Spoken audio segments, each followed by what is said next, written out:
Hey everyone, this is Jamie Pate, and in this video today, we've got a couple things going on. Two things. This is a continuation of the 2019 December album videos that I posted here on my YouTube channel. And I have taken you all the way through this book to day 16, and showing you some processes and some concepts and some ideas and just sharing my process with you. I've had an awesome time doing this. So thank you so much for watching and being a part of this. I really hope it's motivated you with some ideas. And I know it has kept me motivated to be able to share with you some of the things I put together. Today, though, I have two things I want to do. One is I have one more process I wanted to show you all, and we're going to do that here in just a moment. The next thing I want to show you is just the rest of the book. You can see I have day 16 sitting here, and I just want to walk through what I did with the rest of my book to get this finished. And so that's what's going to happen here. So let's get started. All right, so let's go to the process little aspect I want to show you first. What you see here is an acetate piece of paper, and you can see there's a snowflake motif on it. What I did, and I will reference another video on here on this channel that I did that kind of shows the same kind of process, a little bit different medium. So be sure to link to that below. This is a stencil from ScrapbookCom. And I have here reactive screen ink Minc from the Heidi Swapp Minc collection. And of course, foil for that. And this is the Gold Stars, super beautiful foil. And I've cut a swatch of the foil here. And I have the Minc machine, and I have this little carrier folder. And so what I did is I stenciled the stencil through here with the reactive screen ink. And the screen ink it's not a texture paste, doesn't have quite that kind of body to it. It's actually like a thick paint. But as I was playing around with this and I saw how well it stenciled through and left such a great image behind that, I'm like, okay, I want to share this with you guys and show you what happens. So I don't know if you can tell, but there's a little bit of the foil on here already. I had just sat the foil on this. I think it wasn't quite dry, so it picked up some of the foil, which is actually kind of cool. But that's a point I want to make to you. If you stencil using the screen ink, give it plenty of time to dry. It needs to be dry, or as it runs through the machine, it's going to completely mash. Okay, so I am going to lay the foil on top, and I'm going to put it through this carrier folder and run it through the machine, and I will reveal to you the results. Okay, so that's gone through the machine, and let's see what these results are like. And I'm super happy with that. It's beautiful. And I love how the stars pick up there through the snowflake. So that's just a real easy way to add foil and texture, to anything. It doesn't have to be your December album. Literally, this could be anything. So what I'm going to do is use this as an overlay here on this day. So let's get started with talking through and walking through what this year's December album ended up to be. Okay, so starting here with day 16, I've done this little concept a couple times, and there's still another way that I did it here in the book, and I'll show you that as we get to it. But this is just a full page photo, and it had snowed the night before, and I caught this picture of the sun coming through the trees and just a pretty morning. And then what I did is I, on a separate piece of paper, added journaling, trimmed it out, and just added it to the back of this full page photo, slipped it into a regular non-pocketed page protector, and that was day 16. You guys remember when I had these tags at the very beginning? Well, I was pretty fortunate. Everyone filled out their tags. And so these name, age, currently into, holiday drink of choice, most wanted gift, and best memory of the past year. Everyone filled their tags out. So they are just arranged sporadically throughout this album, not in any one particular place. And I just think that was kind of a fun concept, and super grateful that everyone was willing to fill those out, because I think it's a great way to tell a story. It tells a little part of their story right now as well. So that was fun. Okay, you guys, so my parents' anniversary is in December. I always add them to my December album. This was their 53rd anniversary. Actually, I think I took this picture. I thought my nephew had, but I think I snagged this picture of them. Super sweet. And so they are part of my album. This was a pre-made page. If you go back to my foundation pages, this page was already pre-made. It is a pretty nice weight acetate clear paper, and it has some good body to it. And I knew I wanted to use this color fresh puffy word in gold. And then I just cut out the date, which was the 17th.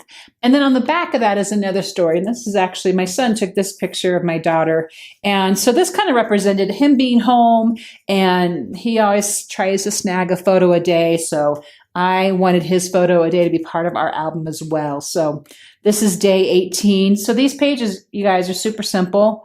And I noticed, and I'll tell you, and if you're new to this concept, maybe you are finding this yourself, but right here at this time of the month, it just got super busy and had family in and had friends in, and we're getting closer to Christmas. And so I wasn't able to get to this on the daily. So a lot of these stories and photos just sort of backed up a little bit, and now they're in place, and I'm super happy to have this done. But the journaling might not be as in-depth, and that's okay. I'm fine with that, because sometimes even if we don't have full-on stories, there's still something to be gained by seeing a photo in an album. So another thing I also always add to my December albums is a picture of the Starbucks cup, because there's always at least one Starbucks cup in the house during that time of year. And I always love them, and they're super festive. So I added that, and I added some journaling that did go along with that to the back of this pocket. This die cut here is from Heidi's Swapp Winter Wonderland. It's from the die and stamp set. And I double cut that and layered it on top and used the stamp from that set as well to write Mary. And then you can see here another tag. So that's in place. And then day 20 was a pre-made page as well. I already knew I wanted this to be our family photo of the month as best as we could gather. And so this was actually a Christmas Eve service, but I stuck the photo in here, and you have that freedom. You have that liberty. Put these photos wherever you want. Just because this is supposedly day 20 doesn't mean it has to be a photo from day 20. Give yourself liberty and freedom to make your album just exactly what it is you want it to be. So I had this page pre-made, and you can see here I also had this, oops, let me show you in the screen. I had this journal card that I added to a cutout space here in this 6x4 pattern paper.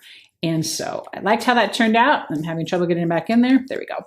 And then so all this paper, pattern paper, and now the star is just some glitter paper that I punched out, but the family and the pattern paper is also from Heidi Swapp Winter Wonderland. On the back of that page is another photo I had snagged from just kind of around here. As everyone was coming home, the weekends were becoming a little more casual. I just wanted to grab that little moment in reading the Christmas book there. And then this Have a Very Merry Christmas large tag is from one of Carrie Bradford's collections. And I had this page pre-made, and then I completely redid it. So if you look back on foundation pages, I had cut out this 22 to be used in a different way, but it's found here instead on this goofy picture of my son and his sister being them. So that was a super fun page to make. And I didn't mind that I completely changed the page. That was actually okay. And I just, I reused and recycled the 22, and that worked out just fine. One other tag, and here's that concept again, like I've used it several times throughout this book this year, full page. This photo to me just really represented all of Christmas for me. These were some paperwhites my husband had picked up for me, and they were absolutely beautiful. I just really delighted every day in watching this grow. And so I use Winter Wonderland thickers here for the date, the 23rd. And again, same concept. On a separate piece of paper, I added in the journaling, and that's on the second side. So you might be seeing a couple of concepts repeated here, but I'm happy to do that. I do that a lot in my mini albums, and it's found in this album just as well. Here for day 24, I used this transparency, and this was some stash from Bella Boulevard, but I thought it worked perfect with Christmas, and I think this was part of an original foundations page. At this point, I can't even remember. But I used the same concept. I did a photo on the front and the back, so it's kind of hiding the adhesive from each other. But then I added a space here on the side for the journaling, so each side has its own journaling card. And that was super easy to make because all you're doing here is you're adding adhesive just on the 3 sides so that you're creating this pocket. So that worked out super well and told the story of the day and the evening of the 24th, which are super important days to me, and they were for sure to make it in the book like that. And the last tag from my youngest is here, and I referenced the video using ScrapbookCom exclusive stencils, and this is what I am processing in that video, is this page divider here. So click below if you want to see a little bit more details about how this came together. This is also using the Minc and one of their stencils, and then I added in die cut ephemera and tape from Winter Wonderland. And I just liked how this sort of separated. Okay, we have all the month here, but now we have Christmas and Christmas Day. And I'll be honest and I'll tell you, I have a lot I want to add into Christmas Day. And I have a lot of photos I haven't even gotten to look at yet, just because of the busyness of the new year and getting back into a routine. And I plan to revisit that. But it's okay that I haven't done it yet. I'm fine with that. But what I did do for, this was a pre-made page, so look back at the foundations video to see how this came together. But what I did do is I went ahead and added what to me was one of the most precious photos of the whole entire day of our family being, our families, several of us coming together and spending Christmas together. So I was sure to print that out in a 4x6 size. I popped up this piece of ephemera from Winter Wonderland, and then I just typed in my journaling right there. And you know, I could be pretty happy and just call that good, but I think I want to use this extra piece of the layout here and just collage the rest of the day. Use a collage template or trim them up to 1.5 inches maybe, and just grid them all out here. So I might show that again next year as I get ready to redo next year's book. The last thing I want to show you, just my daughter had painted this, and so it doesn't even fit, and I don't care. I just wanted to add it to my book, so that's just an extra page there. So that is a look at days 16 through 25 in my December daily, my December album.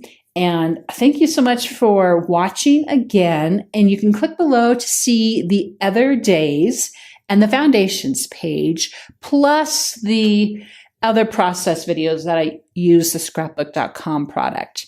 And I would love if you would subscribe and give me a thumbs up for this video. And if you have any questions, absolutely, please leave them and I'll be sure to get back to you. I'll see you guys next time.